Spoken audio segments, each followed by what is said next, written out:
Open door. Door open. Radio on. Playing radio. Lights. Lights on. Protein shake. Making protein shake. New York. Loading New York. Set speed. 4. 4. 6. 6. 16. 4. Error. 16. 4. 4. Correction. Stop.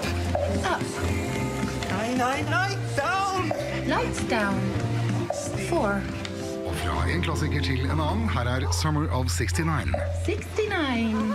Okay, this time we're getting together to have a roundtable discussion about personal assistants, how much they'll affect our lives and how much they'll be a part of our lives in the future.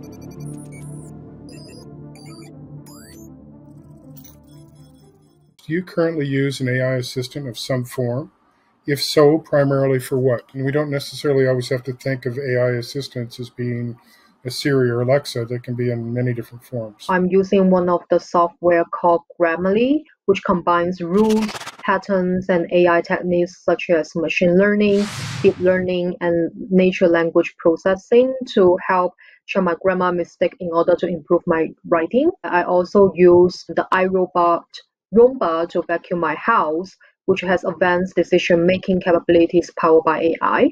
I currently use Google Home mainly to listen to music, ask questions, or turn on the lights of my house.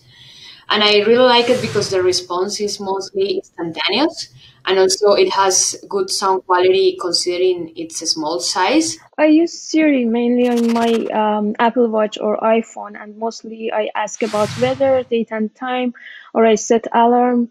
I sometimes ask about my schedule, and I sometimes use it to open apps. The fact that our emails are prioritized and we get notification before our next event in our calendar, that means we're all using AI assistance in some form. How do you think your life could benefit the most from an AI personal assistant in the next few years? Companies right now are trying to integrate these personal assistants with other products, such as, for example, the refrigerators. Something that I found really cool was that, for example, Samsung has a refrigerator that has a personal assistant in it, and it allows you to make your online shopping just with using your voice and make the payment and everything. Yeah, today if I'm buying something online, I might consult Siri, but I do the last step, which is ordering myself to avoid mistake or its potential consequences. But I believe as cognitive computing is advancing, there will be more advanced AI assistants, and we can understand and carry out multi-step tasks rather than just one-step tasks. For example, they will be able to find best pricing and timing for the flight that I'm looking for, and just make the reservation by just one request. Most AI assistants will always be listening for the next command. So do you think AI assistants are an infringement on our personal security or privacy? The fact is, yes, they are always listening to the wake word, and they are supposed to only start recording and transmitting audio once they hear the word, but some doubt that based on their personal experiences. Are you listening to us all the time? No. So there's always the risk that our personal data or sensitive information can be overheard. And this is the matter of privacy and convenience, I guess.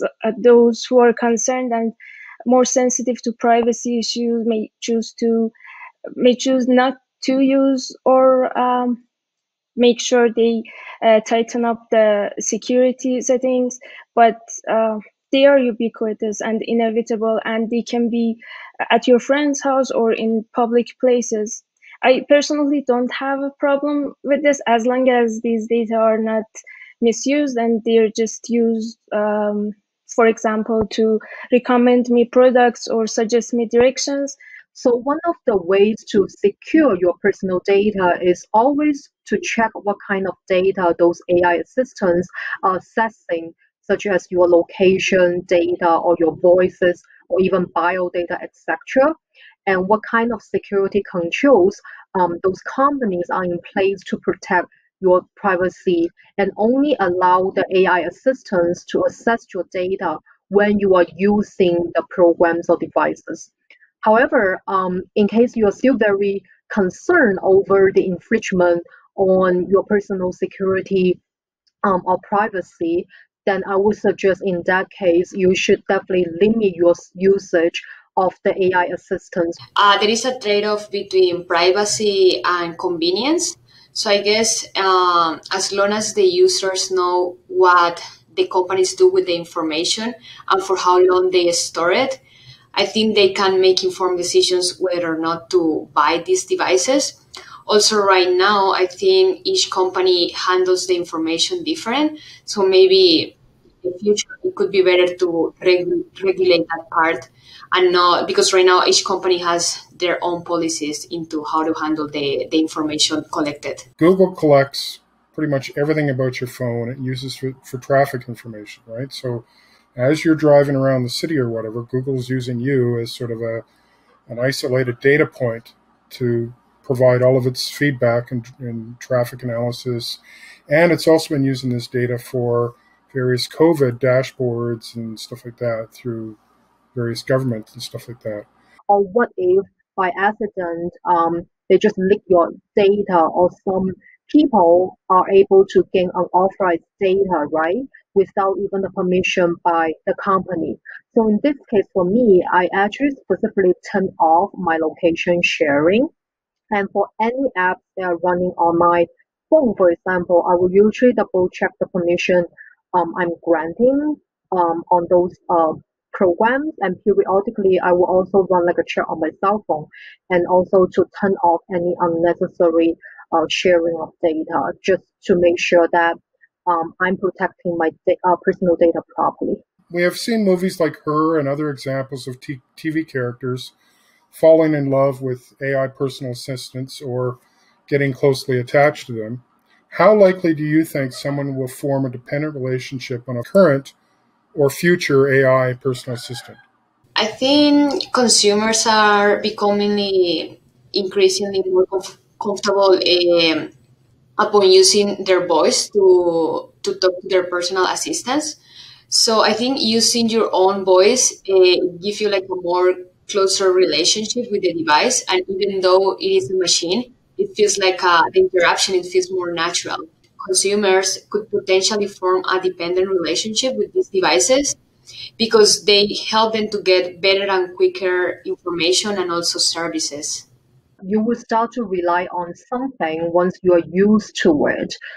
Doesn't matter if it's like a human or even it's just like a tool like the AI personal assistant. Once you start to interact with it or use it regularly in your daily life, again, it's just the human nature that you will start developing the dependent relationship on it. Language and the way human beings communicate are complex, and it involves different aspects such as speech tones or metaphors, sarcasm. Although speech recognition and natural language processing is advancing, but it's yet to understand those underlying meanings. And in my opinion, the main thing a human being is looking for in a relationship is to be understood. And an AI assistant can let you down over and over. What you're talking about is an emotional intelligence. And the AI that we currently are sort of developing, the AI that we currently have, has very, very low emotional intelligence. And it's not until we sort of derive that emotional intelligence or even sort of understand what emotional intelligence is that we're likely going to get that sort of really bonded relationship to be able to pick up those sort of pieces in our language, sarcasm, humor, all those other things, right? It's sort of all based back on what's the AI's emotional intelligence. What dangers could we be in for relying on AI personal assistants?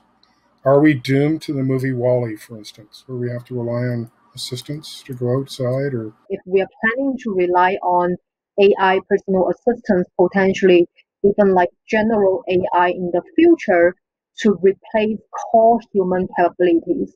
so such as art, innovation, development, critical communication, strategy decision making, or even governance, then in my opinion, it would definitely pose much higher risk to humans, as potentially we will lose our ability to perform those key functions, and those key functions which define us as human beings, and eventually we might even be controlled or governed by the general AI.